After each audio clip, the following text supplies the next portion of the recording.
Good evening. Hello, good evening. I see some people have logged in. Florence, good evening.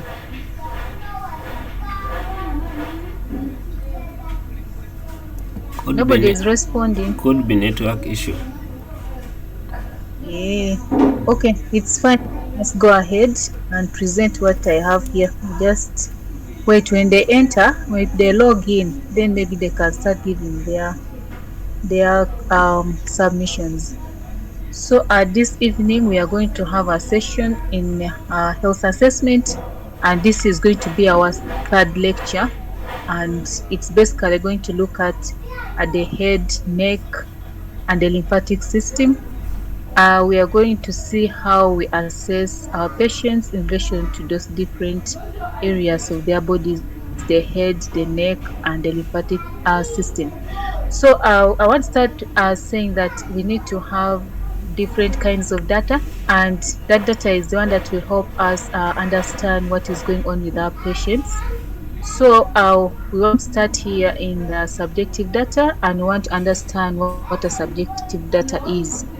So subjective data is basically the information that is obtained from the patient and family members, and can provide important information or cues about functioning and unmet needs requiring assistance for the patient. So subjective data is considered as a symptom because it is something that a patient reports to you. So subjective data is basically the information that you get from the patient. You can ask the patient what problems or what has brought him to the facility, and he will be able to tell you the reasons as to why he has come. So you don't get this data on your own as a health worker, but you use the information that the patient gives you according to the questions that you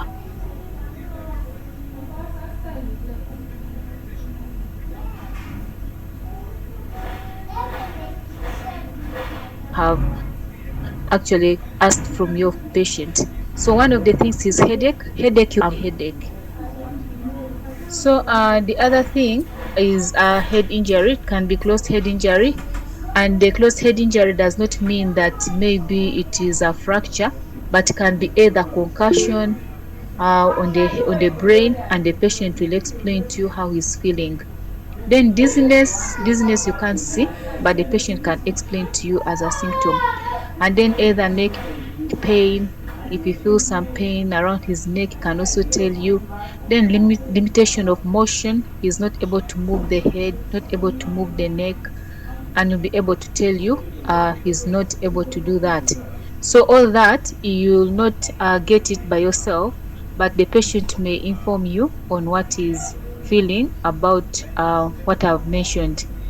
And then also the lumps or swelling. Some swellings you may not be able to see unless you palpate, but the patient himself may tell you, I feel this area is swollen, I feel this part has a lump, and when you go ahead to palpate, you actually get it.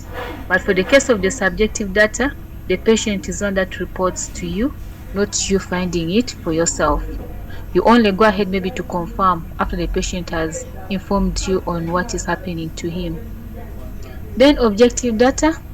This objective data is basically the information that is observed through your senses of hearing, sight, smell, and touch.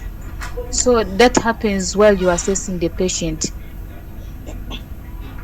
You realize that you have to use your hearing senses, you have to use the sight, you have to use the smell, and you have to use the touch. So when you're hearing, you may end up actually hearing either sounds from your patient. You may end up hearing some funny either noise depending on what you want to assess from your patient. Then also the sight, you'll use your eyes to see and observe how your patient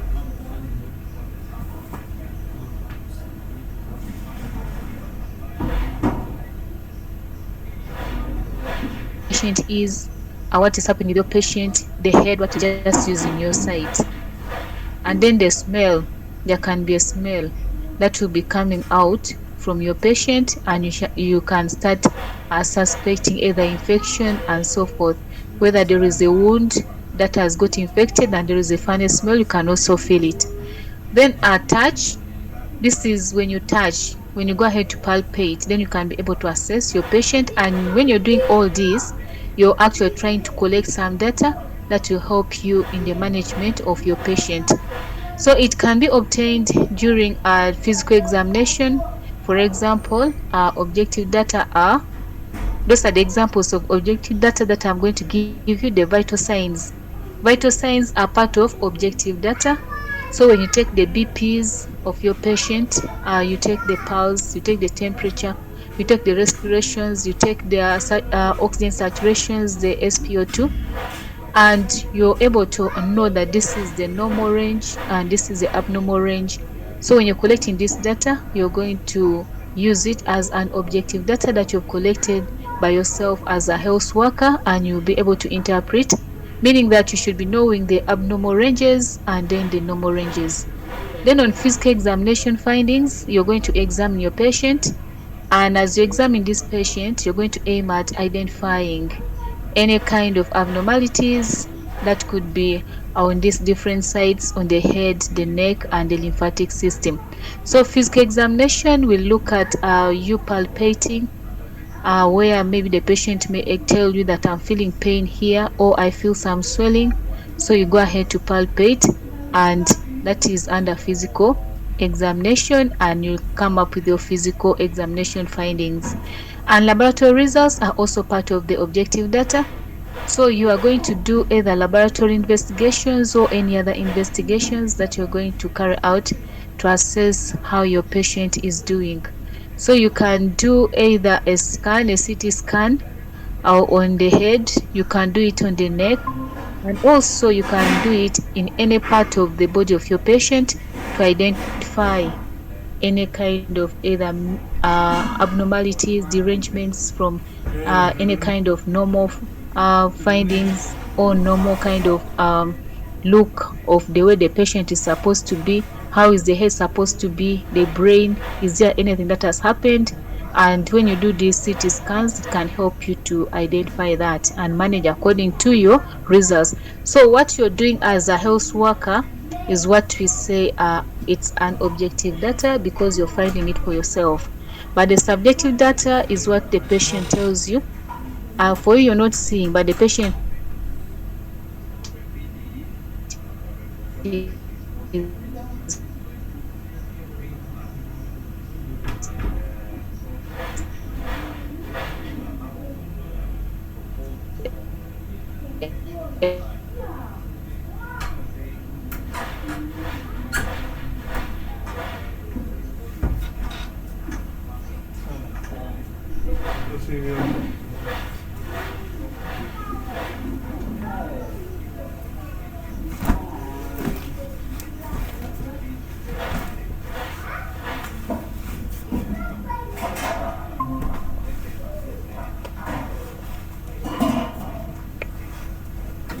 I think I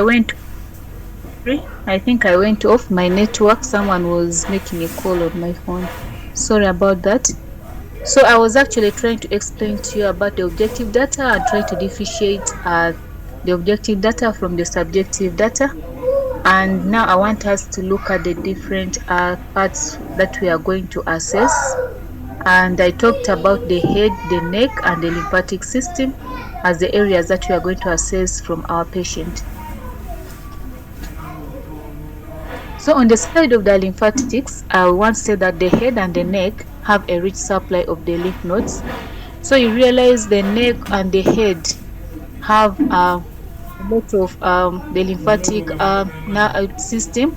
And when you see the person complaining of either swelling around the neck, then you may start suspecting there could be a lymphatic either infection which is causing that lymph nodes actually to swell and so forth. So the nodes are small oval clusters of the lymphatic tissues, and they filter the lymph and then engulf the pathogens.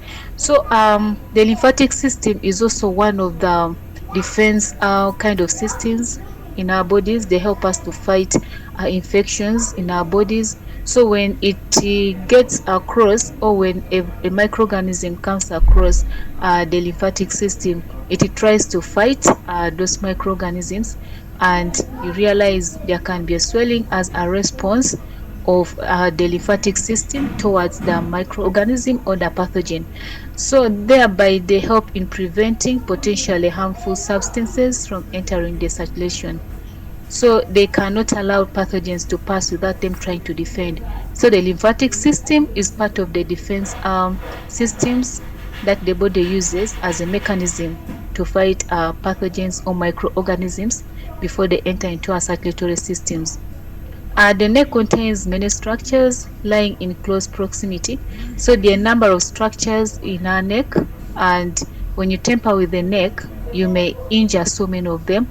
We have the blood vessels, we have the carotid arteries, veins. We have the neck, the spinal cord.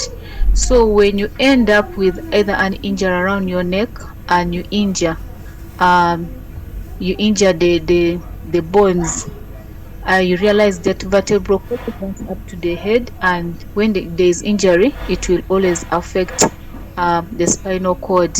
And when you get an injury around your cord, that is going to affect so many things, the coordination of many activities in your body, because the cord is very, very key in the management of all activities in our bodies. So the major neck muscles are the sternomastoid, you know where the sternomastoid bone is, and then the trapezius on the upper back. So when you find yourself feeling pain around those areas, then you should be knowing there could be either an infection, or there's an injury, or just a kind of force that has caused maybe tissue injuries around that area, and you start feeling the pain. Then the carotid artery and the internal jugular vein. So these are the major arteries and the major structures that you find along the neck. So when this carotid artery or the internal jugular vein is injured, when you get an accident, you bleed profusely, and you can easily die if no intervention done immediately. So they lie beneath the sternomastoid muscles. So when there is an injury, or there is any compression around that area, there can be also danger onto the jugular vein and the carotid arteries. And yet there are some of the major blood vessels that you really need to protect. The thyroid gland also is one of them, and then the trachea. So these are two lobes. The trachea, they're basically the two lobes, and each of it run on the other side of the lung, and they help in the transmission of oxygen and carbon dioxide in and out of our lungs. So when there is any injury around those areas, there can be actually a lot of interference with the respiratory system, and may end up with a complication or even death. So the lymphatic systems are basically the system that is responsible for defense in our bodies. They help in fighting so many pathogens before they get into the lymphatic system.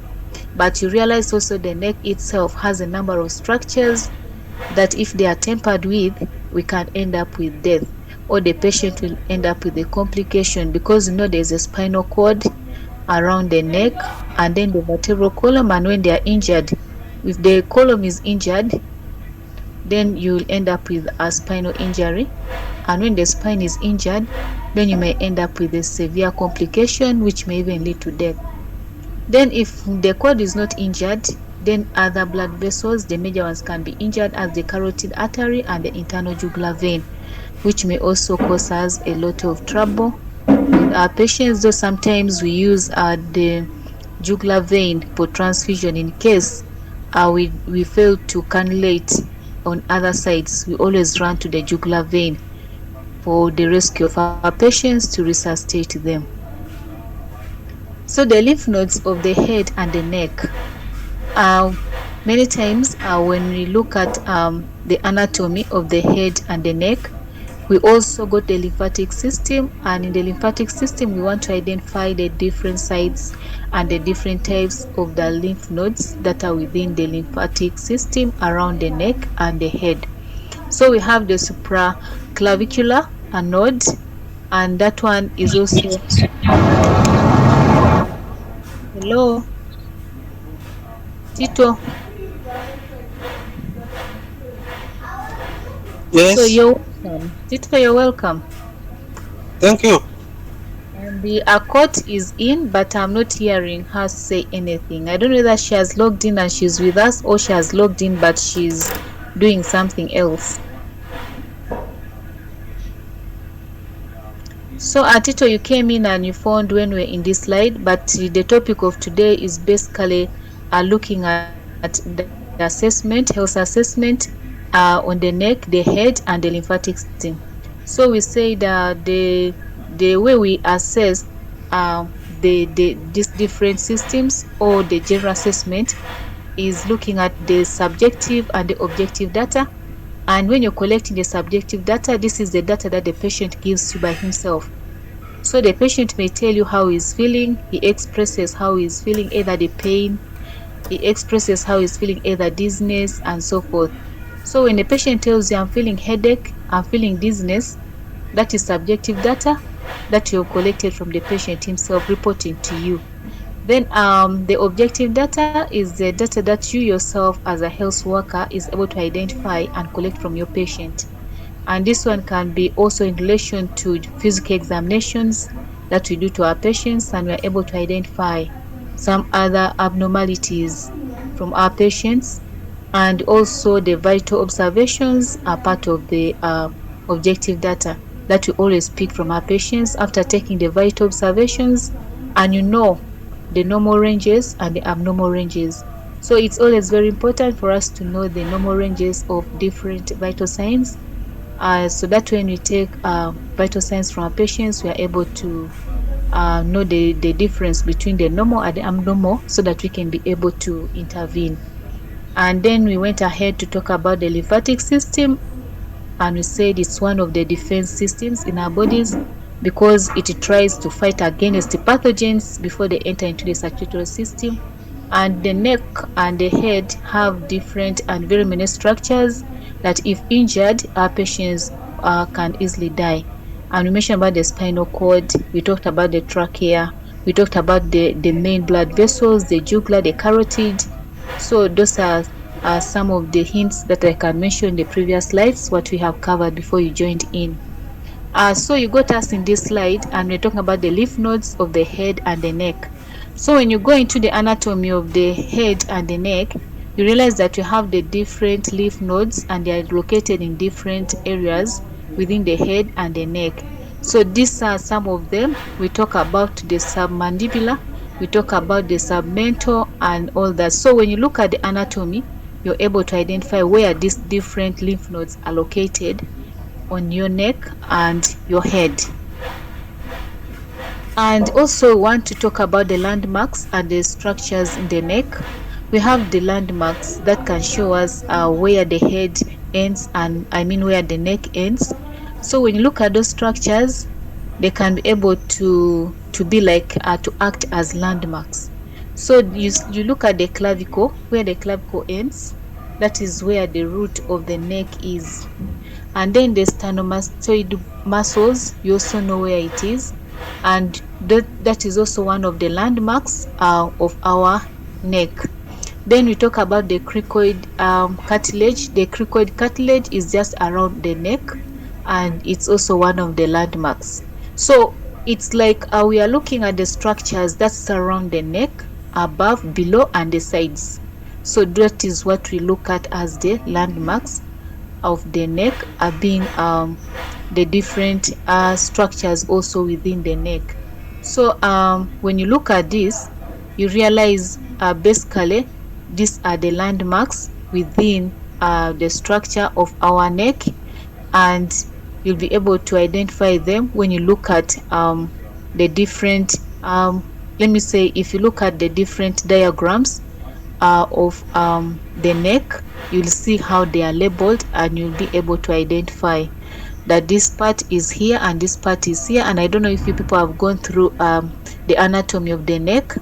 You'd bear me a witness that these structures are part of the landmarks of the structure of the neck.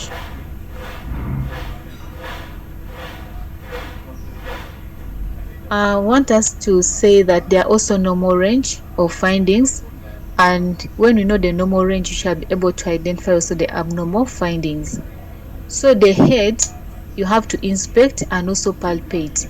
So when you inspect the head as one of the ways we do assessment, so you can inspect, and when you inspect, you can be able to identify that there is something which is abnormal on my patient's head or the skull. So when you palpate, also you are able to identify some of the structures or some of the shapes, or also the size of the head of your patient, and can be able to tell that this is normal and this is abnormal. So one of them is normocephalic, which describes a round symmetric skull appropriately related to the body size. So this one is normal. When you palpate and you see that is a normocephalic, a kind of structure whereby it is round, symmetric, and is proportionately related to your head, then you know this is a normal size or a normal shape of the head or the skull. So we have to know how they look like when they are normal and how they look like when they are abnormal. Then the microcephaly or macrocephaly, these are two different things. So the microcephaly is abnormally small head. So you find the person's head is very small, disproportionately smaller than his body. So there you just know this head is not normal. Then the skull normally feels symmetric and smooth. That one also is not normal because it's not supposed to feel so symmetric, and is not supposed to be smooth as you palpate the skull. Then macrocephaly is just the opposite of the microcephaly. So abnormally large head, for example hydrocephaly or acromegaly. So these terms mean something big. So when you see somebody's head and it is bigger than his body, not proportional to his body, then that one is called macrocephaly. It is so big than the head, than the expected size of either an adult's head or a baby's head. Then lumps are depressions or abnormal protrusions. So when you see you're palpating somebody's head, or you're just observing, which is a form of inspection, and you see there are lumps on this person's head, there are depressions, maybe they have hit and the scalp has depressed, or there's a protrusion like a swelling, then there you start suspecting maybe there was an injury on this patient's head, and you need to intervene by collecting some information or data from this patient, what could have transpired. Then also palpate the temporal artery above the zygomatic, that is around the chin down, that is the bone between the eye and the top of the ear. So when you palpate during the time of examination, you may realize that either this chin is swollen, it has been hit, or because there is a connection between some blood vessels that run around that area to the brain. So that temporal artery, when it is injured, it connects to the brain. So it might also end up transmitting some infections to the brain if it is not attended in time. So the connections between the neck and the brain, so when anything happens around the neck, the brain can also be tampered with. When anything happens around the head, the neck can also be tampered with. That's why you find somebody is having pain in the ears but is having serious headache. Someone is having pain in the teeth but is also having headache. So there are a number of connections within the head, the face, and the neck. So when you palpate the temporomandibular joints, that is located anteriorly to each ear, as the person opens the mouth, and not normally smooth movement with no limitation or tenderness. So you are not supposed to feel any pain when you're trying to palpate the temporomandibular joint. This is around the temporal bone and the mandibular bone. So that joint where these two bones meet is called the temporal mandibular joint. So when you try to palpate that area and the patient is not feeling pain, and you tell him open your mouth and is able to open without any difficulty, then that is a normal finding. But if you palpate and the patient is telling you, I'm feeling pain there, you try to tell him open your mouth. When he tries to open the mouth, he cannot open it widely and he feels pain, then there is an abnormal kind of findings. Why is this patient feeling pain? He's not supposed to feel pain when you're palpating. If there is no injury, why should he feel pain? So you need to intervene and get more information as to why the patient is feeling pain. Then crepitations, when you're palpating, you may feel some crepitations. Crepitations is like you touch something, then you feel there is something underneath. Then there you can also start suspecting something happening. Then limited range of motion. A limited range of motion is basically the patient failing to move either the jaw or moving the neck, and you start suspecting either there is a problem around the jaw and the neck. So when there is limited range of motion, then you know there is a problem. When there is tenderness in any area of the head, then try to palpate, then you know there is a problem. Then also you need to inspect the face of the patient.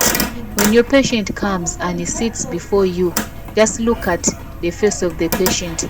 By the way, there can be asymmetric face whereby you see one side is either bent to the other side, and yet the face is supposed to be the same on both sides.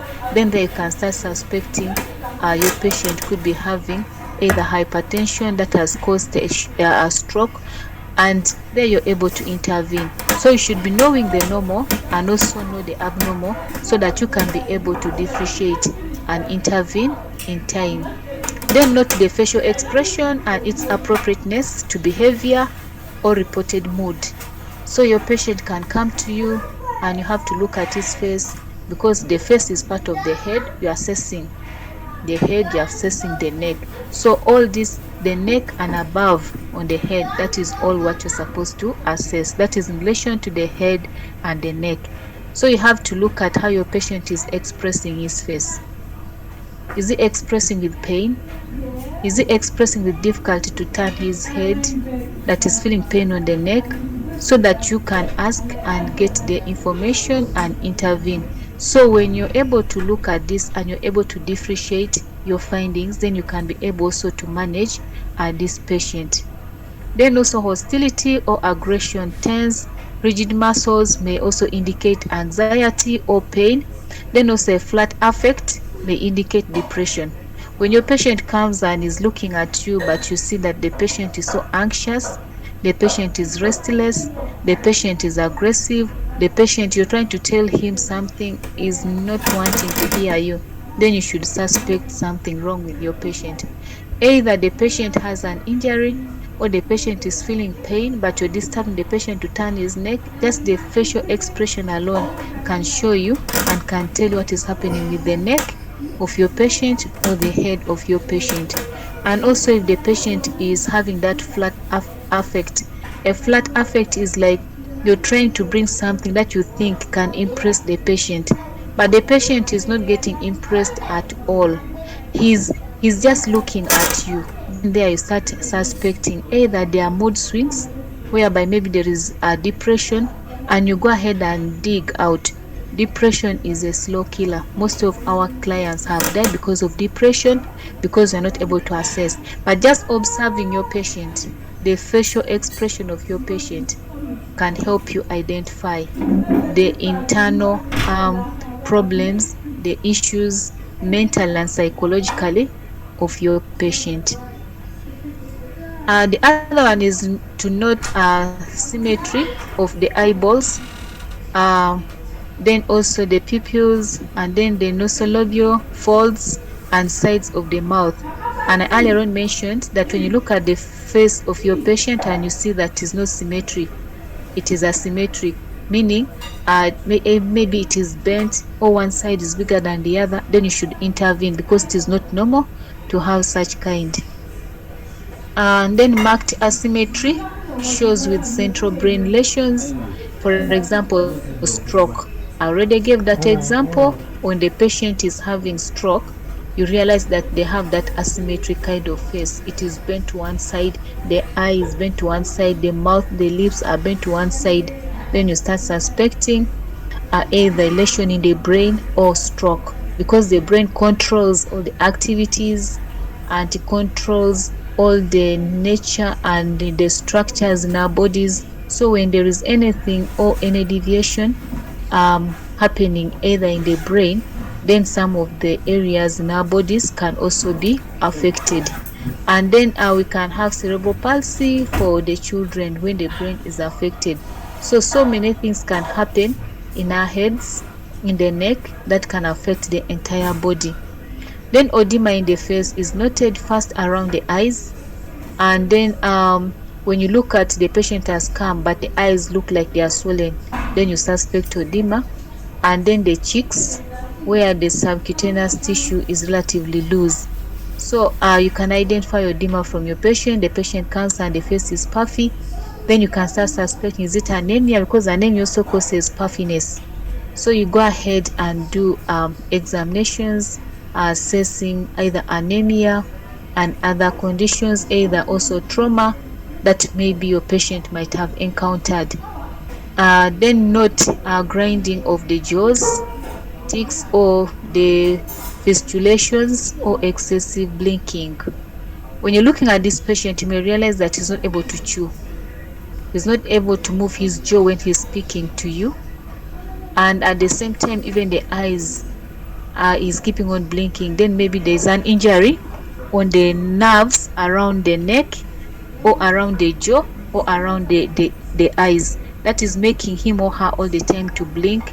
He's not able to control the opening of the eyes, the eyelids, and then also is not able to chew because of the injuries around the jaw. So those are the kind of things that we need to know before we start assessing our patients. Let's first know the normals, so that when you see that is different from what we expect, then we suspect maybe injury or either even infections in our patients. Inspect and palpate the neck. Symmetry of the neck. Head position is in the midline, so the head is supposed to be in the middle of the neck. I don't know that there is anyone who has his neck at the side of, the head at the side of the neck. I don't know. Is there someone you've ever seen the head is actually fixed in either the edge or the side of the neck? Is there anyone who has come to you and the neck is like that and you take it normal?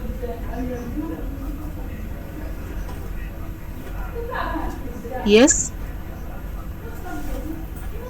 So for it to be symmetry, the head has to be in the middle or the midline of the neck.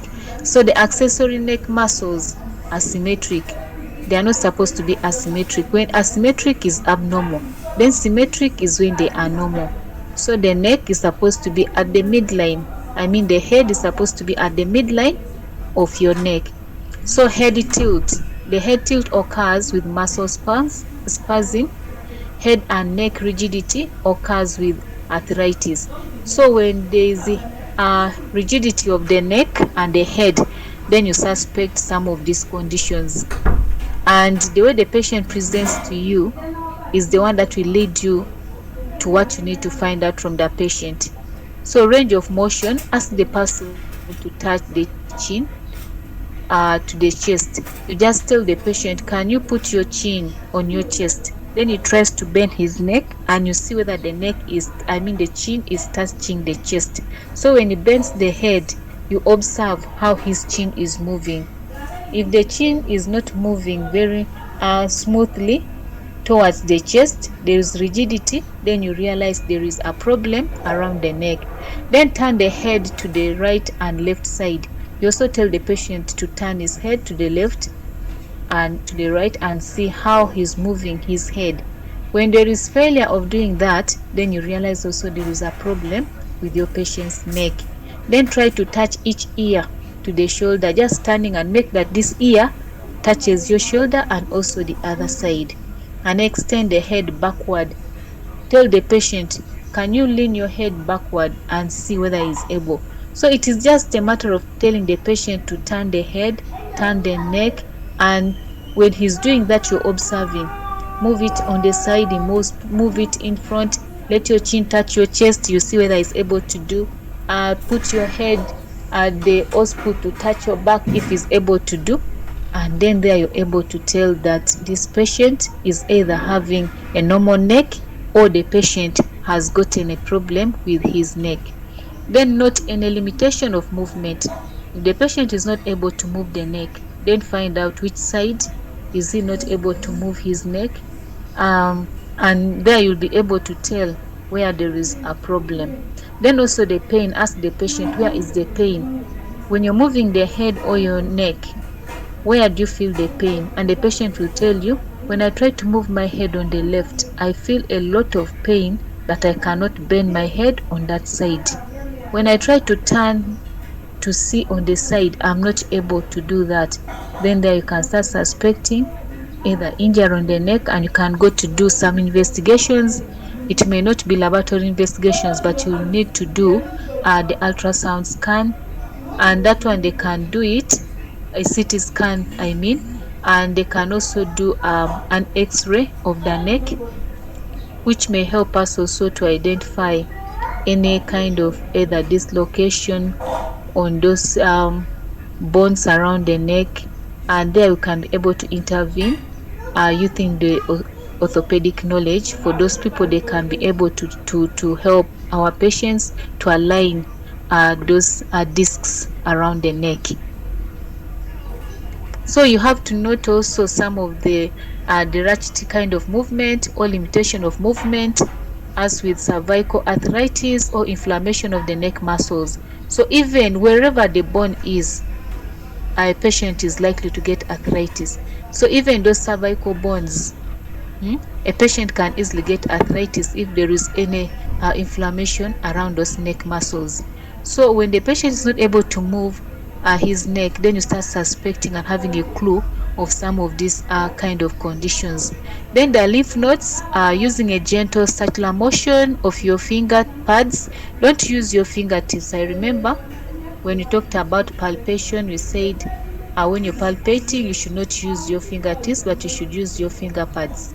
So you use your finger pads for examining your patient, for palpating the lymph nodes around the neck of the patient. So your finger pads, and then you begin with the preauricular lymph nodes, and that one is behind the ear as you come from the back of your ear as you palpate.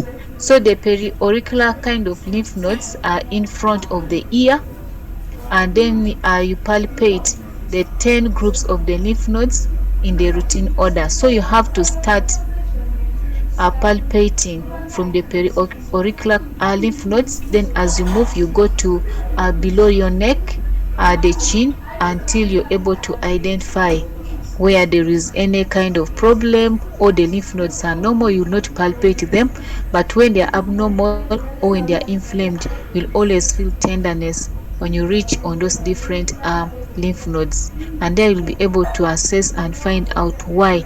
Is there infection? Is the patient running fever?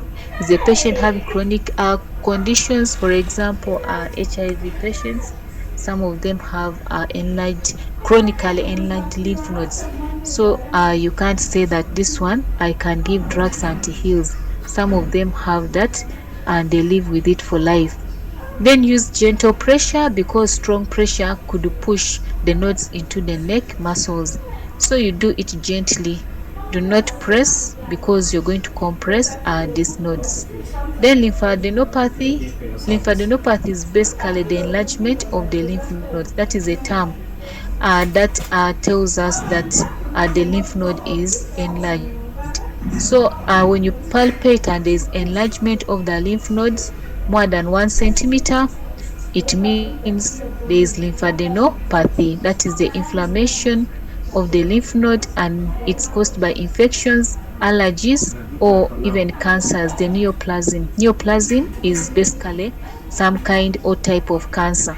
So when you get that the patient is having a lymphadenopathy, then you start suspecting some of these conditions some of these causes, and you end up actually trying to dig out and tease what could be the issue, and you manage appropriately. The thyroid gland, and this one is positioned, and it's basically in front of your neck. So the thyroid gland position a standing lamp to shine tangibly across the neck to highlight any possible swelling. So when the patient is seated upright, there should be enough light for you to see whether this thyroid gland is swollen, whether there is a lump, because if there is not enough light, you may not be able to differentiate whether it is swollen or it is not swollen. Because some people have dirty, like for men, you know how their neck is because of that voice box, so you may mistake it to be goiter and yet it's not. So you have to have enough light, and you have to know the different sizes of those lymph nodes, the glands, so that you can be able to differentiate whether it is a thyroid gland or it is a voice box or it is something else. So you can give a patient some water, you give him a glass of water as he's seated, and you tell him to sip. So when he's sipping, you actually observe the movement on his neck. So you may realize there is some movement around the neck, and you can be able to tell whether this is a swelling of a thyroid gland or it is something else, and you rule out a thyroid gland or there is no thyroid gland. So supply the person with a glass of water and first inspect the neck as the person takes a sip and is swallowing. At times, you put your hand around the neck, the palm of your hand, and you tell the patient to swallow. And you'll feel when there is something moving along the palm of your hand. So the thyroid tissue moves up with a swallow. So when the patient is swallowing, for it to move up, so you can feel it or you can observe it. So that's how you can be able to assess and examine the thyroid gland. Gently palpate the skull and fontanelles while the infant is calm and in some a kind of sitting up position if it is able to sit. If it is not able to sit, then you carry, but make sure that you're able to access the fontanelles. So when you position this baby, you're going to pass your hand slightly gently on this fontanelle, and you may be able to identify that there is a swelling on these fontanelles, and you'll be able to tell the cause of the swelling or the bulging fontanelle. So when the baby is crying, lying down, or vomiting, it may also cause the anterior fontanelle to look full and bulging. So you don't say that the patient or the baby has a bulging fontanelle. It might be the effect of the baby crying, causing pressure there, or when the baby is lying down, or when the baby is vomiting because there is that straining. So the fontanelle can end up bulging, or it may look like it is full or swollen. Then you think that the child has a swollen fontanelle. The skull should feel smooth and fused except at the fontanelles. So the rest of the bones around the head or the skull should be fused normally. And we have the way we always rate when we try to assess the fusion of these bones around the skull. So it's only the fontanelles where there is no fusion because there is a space, and they don't fuse around that area where there is a fontanelle, but the rest of the skull bones should be fused, and that is the way they are supposed to be. They should not be leaving gaps, because when there are gaps, then the spinal fluid can accumulate in those spaces, and the baby ends up with hydrocephalus. So the fontanelles feel firm, slightly concave, and well defined against the edges of the cranial bones. So you can be able to tell that this fontanelle is normal depending on the way you feel it, and it should be firm, it should be slightly concave, and also it should be well defined. The edges should be well defined, and we very well know it's a diamond shaped.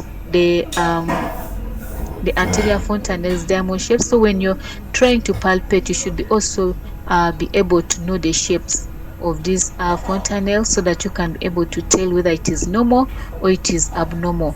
So a true tense or bulging fontanelle occurs with acute increased intracranial pressures. So when there is increased intracranial pressure, it can cause the bulging of the fontanelle. Then depressed and sunken fontanelles occur with dehydration or malnutrition. This one is basically in relation to the children or the infants. When you palpate the fontanelle of the baby and it is bulging, it may give you a picture of infection, and may give you a picture of increased intracranial pressure that is making that fontanelle to bulge, and actually some of these babies may even be having high fevers. Then when it is depressed, sunken, then you can be suspecting this baby is having severe dehydration or the baby is malnourished. You may see slight arterial pulsations in the anterior fontanelle when you observe it critically. Then marked pulsations occur with increased intracranial pressure. When there is increased intracranial pressure, you see there is increased also pulsation. You really observe how the fontanelle is pulsating. The posterior fontanelle may not be palpable at birth. You may not feel it at birth, the posterior fontanelle. If it is, then it measures 1 centimeter and closes by the age of 1 to 2 months. And then the anterior fontanelle may be small at birth and it enlarges to 2.5 centimeters, and for it closes at 18 months, that is 1 year and a half. So the anterior fontanelle takes longer than the posterior fontanelle to close. So they delay to close compared to the posterior fontanelle.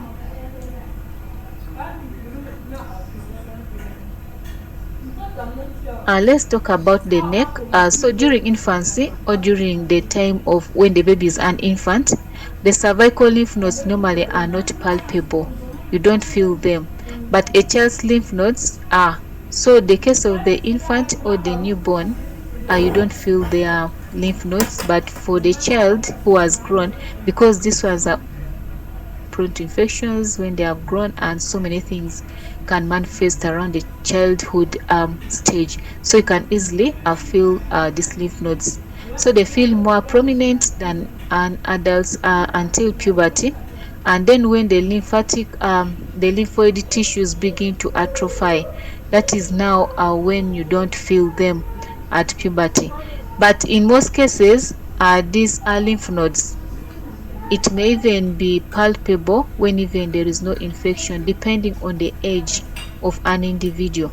So sometimes when they are very young, the infants, you don't feel them, but when they reach the age of children, you start feeling them, whereby it may not even be due to infection, but it can be just because of the growing age of the baby, and you can feel them. And sometimes it can be due to some infections causing them to enlarge. So palpable nodes less than 3 millimeters are normal, but in case you palpate and you realize that they are more than 3 millimeters, then you realize this is not normal, and you try to dig out what could have caused this kind of increase in the lymph nodes. So having mentioned that children or the infants, their lymph nodes don't always be felt when you palpate, but for the case of the children, they can easily be palpated, and this can be due to high incidence of infections.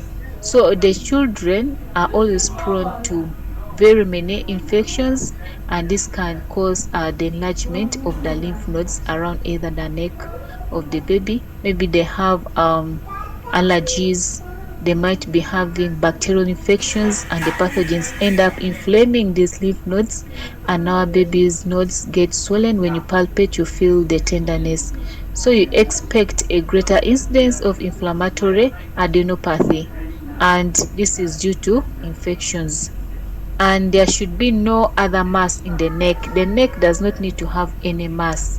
So when there is any mass around the neck, then you start suspecting that there should be something happening in my baby's neck, and you should not take it for granted, because sometimes you ignore and ends up being a cyst, and ends up being an obstruction, because it might be felt out, but also it is growing inside and may end up obstructing either the airway or even the the tracheas and so forth of your baby, even the esophagus. It can obstruct depending on where it is located and how it is growing.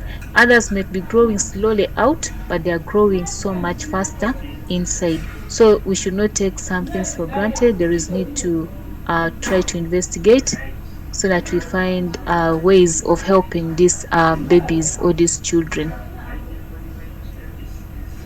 And then also in the neck still, we have the supraclavicular nodes that enlarge because of this Hodgkin's disease.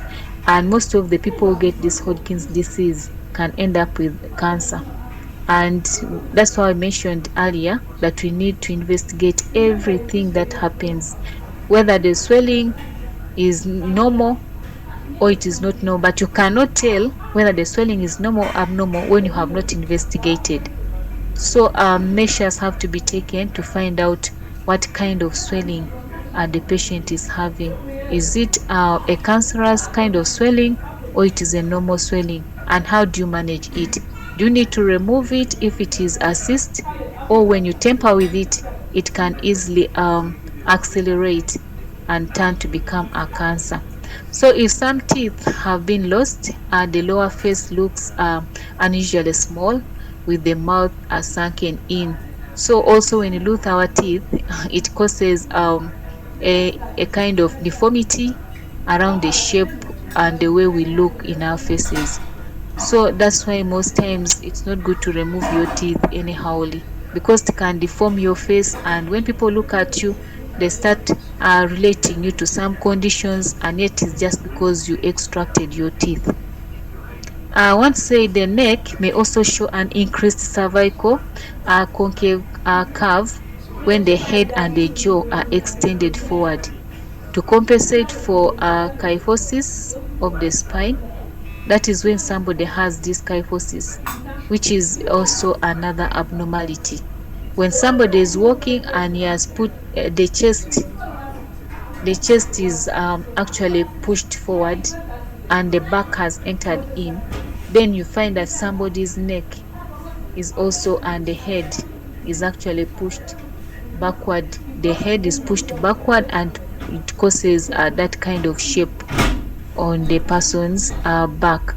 So during the time of examination, you have to direct the aging person to perform range of motion slowly. If you see that the person is old and he has come to you and you want him to try to do some of these movements, that is like motion, then you should tell him to do it slowly, because when they do it vigorously, this may also cause more effect and more damage to some of those areas. So he or she may experience dizziness with the side movements. So you have to be very careful when the patients come to you and they are complaining, because the neck effects can also be connected to the brain, and our brain controls so many things in our bodies, and that can even cause dizziness, and the patient can easily fall for you in your room where you're examining the patient. So I want to say that if there is any question, I welcome. And if there is no question, today actually we are ending here. And then tomorrow, if time allows, we shall have another session. So I want to request any comments according to our presentation, and maybe you have some sharings, experiences. I know most of us have interacted with these patients. We have examined patients. We have seen what happens in the heads of the patients, both abnormalities and normals. We have seen what happens around the neck of our patients. We have seen patients who come with um, lymph nodes, and I think we have ever dealt with most of them. So if there is anyone who can give an experience on how they have managed these patients, and maybe if there is any question, please, I welcome you.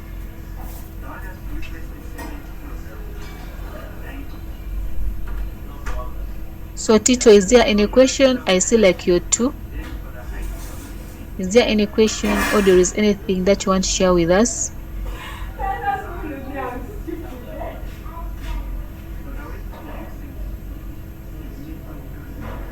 Hello.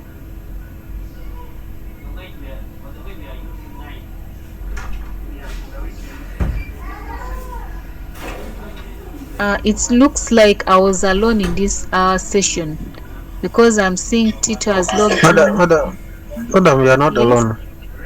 Yes, please. Yeah, because I was trying to inquire something, but I didn't get any No, response.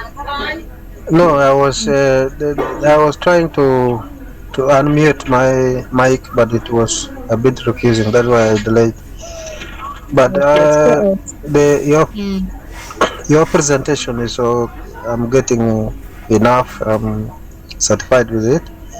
Only I just want some. I had some requests. mm, So these notes, if possible, you can put them instead of put. I always see on mm, the WhatsApp platform they put the YouTube videos. mm. For me, I suggest if possible, you also put the PDF or the Word documents on the WhatsApp platform because people are different.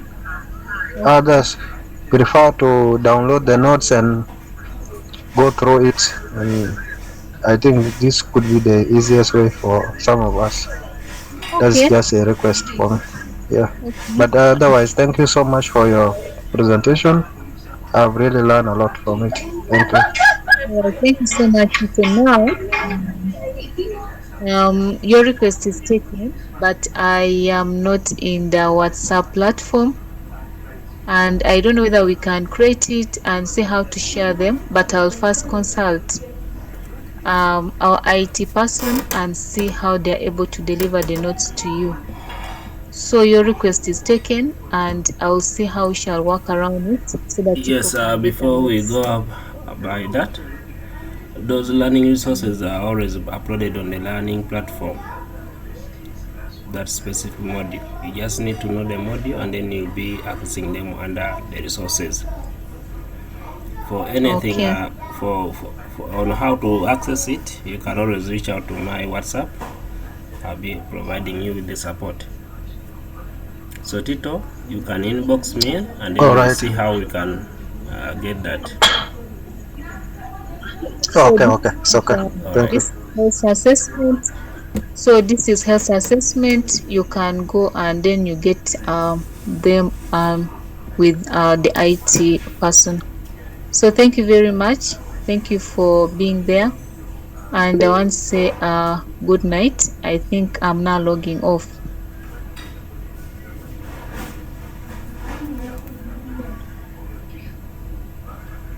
If there is no any other thing, I'm now leaving. Akkad is raising the hand over.